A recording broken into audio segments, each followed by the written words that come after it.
Research has questioned the reality of the global flood, starting with an analysis of the biblical description, which claims that water covered the highest mountains of the earth. Studies show that the atmosphere cannot contain enough water for such a flood. In addition, Noah's Ark, according to the dimensions indicated in the Bible, could not accommodate millions of species of animals, not to mention the need for their nutrition and care.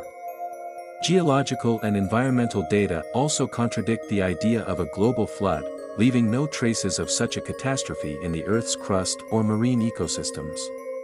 Considering all these arguments, the scientific inconsistency of the biblical story of the flood becomes obvious, emphasizing its mythological rather than historical nature.